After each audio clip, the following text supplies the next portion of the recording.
मेरे एक भक्त का प्रश्न आया है। हरे कृष्ण महाराज, सादर प्रणाम। हमें दीक्षा क्यों लेनी चाहिए? Good question. क्यों लेना चाहिए? मैं एक एनालॉजी को बताऊंगा, आप समझ पाएंगे। आजकल तो जमाने में फोन आ गया, ईमेल आ गया। पहले 20-25 साल पहले ये सब था नहीं। चिट्ठी लिखकर भेजना होता था। आप लोग आजकल चिट्ठी लिखते हैं कि नहीं? इनलैंड लेटर, पोस्ट कार्ड जमाना गया है। पोस्ट ऑफिस में ऐसा गया, पोस्ट ऑफिस से होता है ना, एक रेड बॉक्स होता है जिसमें चिट्ठी डालना पड़ता है। आप लोग देखें? आजकल नया जमाना तो शायद वो देखे भी नहीं। हाँ, नोटिस आता है। हाँ, सरकारी नोटिस आता होगा आप लोग। तो जैसे कई लोग सोचते हैं कि भगवान को भजन करना है, भगवान तो मंदिर में है ही है, और जो मंत्र जपते हैं कौन सा दुनिया भर के यहाँ जहाँ तहाँ मिल जाता है, किताबों में इधर उधर हो, पैम्फलेट में लिखकर बांटते हैं, छापते हैं इधर उधर। कैसे पढ़ लेंगे, जप करेंगे, फिर ये सब टंगी क्या है कि नहीं? तो एक समय गुरु नानक का नाम सुने आपने? नानक देव ने, उनके ज़माने में, आज से 500 साल पहले की बात है, तो उन्होंने जगन्नाथपुरी गए। जगन्नाथ जी ऐसा एक पुरुषोत्तम क्षेत्र है जहाँ भारतवर्ष के जितने भी संत हैं सब गए वहाँ। जगन्नाथ जी तो अवश्य जाते हैं।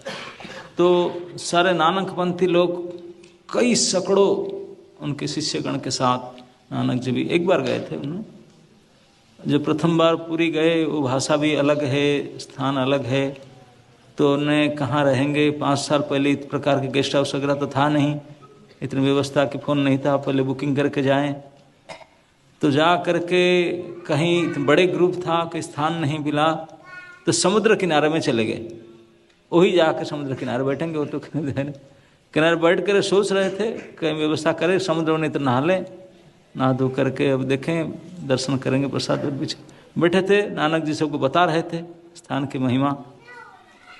तो एक सेवक, जगन्नाथ जी के सेवक थे, वो जा रहे थे। वो देखे जगन्नाथ जी के, आप लोग जगन्नाथपुर गए होंगे ना आप लोग सब। वो तो सेवक देखने में तुरंत पकड़ता है, आओ मैं दर्शन करा दूंगा, ये करूंगा वो करूंगा। उनको तो उनका तो देखा कि बड़े ग्रुप आया है, तो सोचा कि उनको मैं करूं, हमारा कुछ कमाई हो जाएगा। लेकिन देखा कि ग्रुप वाले सब 500 से ऊपर लोग, लेकिन ये व्यक्ति बैठ कर उसको बोलता है, सब हाथ जोड़ के सुनते हैं, और वो जो भाषा में बोलते थे वो समझ नहीं रहा था, लेकिन इतना तो समझ गया यही नेतागिरी है, ये उनको मानते हैं, खून सम्मान प्रणाम करते हैं। तो उनको बुरा लगा, तो उन्होंने खूब गाली दिया नानक जी को, खूब गाली दिया सबके सामने।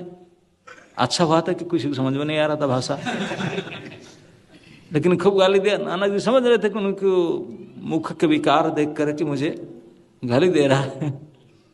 बोल रहा था, ये धाम है, साक्षात भगवान रहते हैं इधर, हम भगवान के सेवक हैं, तुम कहाँ से आ गया आकर इधर सब करता है, हमारे पास आना चाहिए, है ना? नहीं,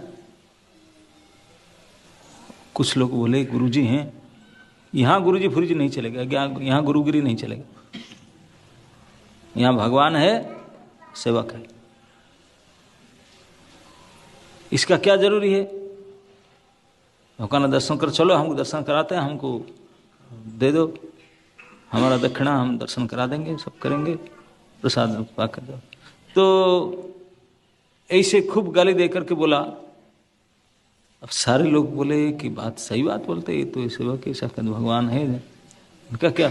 तो नानक जी ने बड़े नम्र भाव से उनको हाथ जोड़ के बोले, पंडा जी आप, हम तो पहली बार आए, हम पता नहीं था, आप इन्हें गुस्सा मत कीजिए।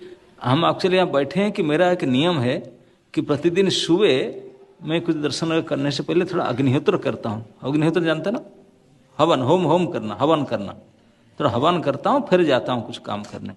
ये दिन की शुरुआत हवन से होता है मानो। और लेकिन यहाँ तो मुझे पता नहीं, दुकान बाजार, मुझे लकड़ी तो मेरी समिधा तो है, घी तो है, लेकिन आग नहीं मेरा पास। मैं थोड़ा आग दे सकते हैं, मैं हवन कर लूँ, फिर आपके साथ ही चलेंगे, आप हम लगे। तो खुश हो गया, बोला चलो इतने लोगों को मेरा ग्राहक मिल गए।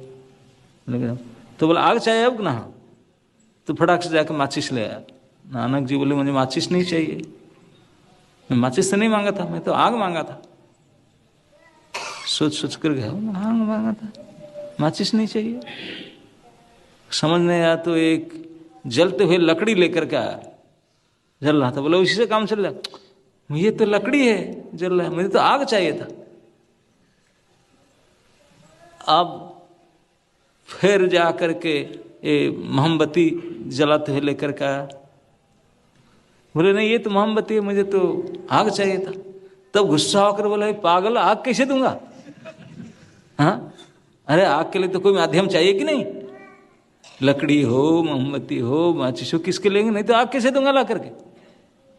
नानक जी बोले गुस्सा मत क्यों करते, मैं तो यही जानना चाह रहा था कि छोटी सी आग मेरे समिधा जलाने के लिए आप बिना माध्यम में नहीं ला सकते। परम ज्योति साक्षात भगवान को बिना माध्यम में कैसे ले आएंगे?